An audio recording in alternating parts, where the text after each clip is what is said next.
So anyway, the Greasy BJs were in town on Tuesday. Oh my goodness. The BJs come in. Man, like the Leafs just, I thought they were really they really couldn't wait to get their hands on those BJs. They hadn't had a BJ in town since the bubble, right? Yeah, it had been a long time since. Been a while since the BJ.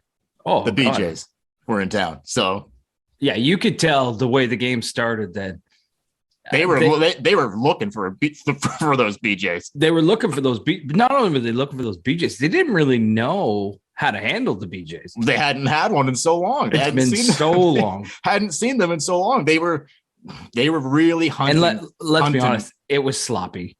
Oh, dude, sloppy. So, But when you haven't had one in that long, like we're talking, what was it, August 2020 or yeah, I think August 2020 is summer of COVID. August 2020 in the bubble, the last time any of these guys had the BJs. So I get it, man. It's going to be sloppy when you're getting your hands on the BJs for the first time in that amount of time. It's going to be sloppy. It was super sloppy. But they pulled it out. Did they? Yeah. They won. Yeah, you're right. So the BJs lose 5-4, but this was concerning because we've got a couple. There's a trend this week, minus the Tampa game. We're blowing leads here, left and fucking right. We're giving up a lot of goals. Now all of a sudden we're the fucking blow. Okay, I get you're gonna blow a lead when the BJs are in town. I get that. Yeah, and I actually, you know what? The Blackhawks are in town. You're going to blow a lead there too. I understand it. I fully understand. So now it all makes sense because they didn't blow a lead with the Lightning. No, didn't have the lead. No, but they blew a lead with a BJ, and they blew a lead to a Blackhawk. That's right. So now that we put that into perspective, it kind of adds up. Like I get it. Yeah. Those two games specifically, like I 100%. But understand. if you start blowing leads when it's not a BJ or a Blackhawk, we got trouble. So we'll give them a pass for these ones because like we just understand it. Like it's not like, come on, what are you going to do here, boys? So the Leafs are up 3-0 in the first period. Again, this fucking guy, man, William Nylander, like 5 minutes in. How many times has Willie sniped early in a game this season?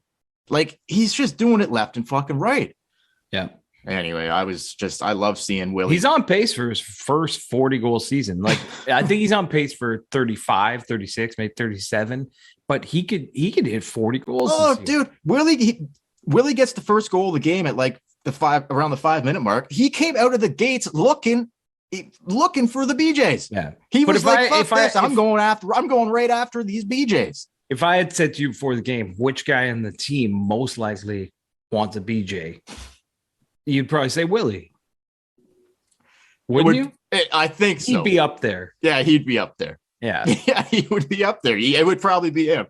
Yeah, it would be him. It would be him 100%. So, yeah. No surprise. No. So he hunts it down. He hunts down the BJs early, puts the Leafs up. Boom. Matthews, 7 game goal streak going in or not going in. He scored to make it a 7 game goal streak. So first period, Nylander, Matthews score. And then like the heavens opened up and like all the clouds went away. And there was just a bright fucking light shining down in front of the net. And a great big BJ for Nick Ritchie. Of course it comes again. You know what? He must have been right second in line behind Willie. He's like, yeah, I want to get a piece of these BJs. Well, because he wasn't on the Leafs in the bubble. So last time he seen a BJ, yeah. My God. Yeah.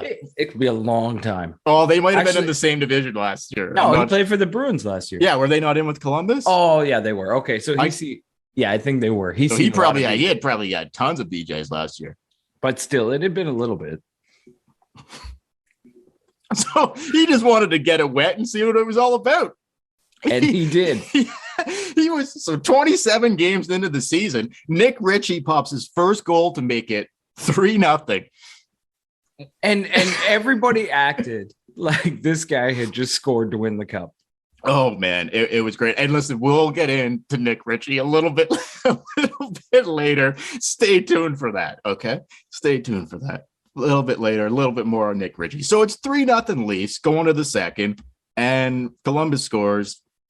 But the Leafs end up getting a couple more to make it we got a 5-1 game at this point going into the third period. And then boom, boom, boom. The BJs are like, no, enough of this. We're sick of this. They just start coming back, and the Leafs let them back in the game. And they literally scored to make it 5-4 at the 1959 mark of the third period. Yeah, it basically was a 5-3 game. Yeah, sure. But they did get that goal, and it was 5-4. So they hold off the BJs. Yeah. To pull out a win. Hey there. Dale here. Did you like that video? Give us a thumbs up.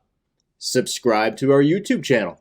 While you're here, why don't you take a look around at some of our other videos?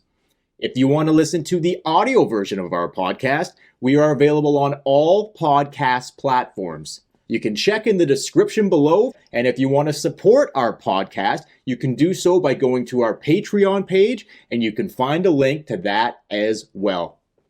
And if you love a good tip in as much as we do, we are going to be bringing you the best content all season long, only on the Tip In Maple Leafs podcast.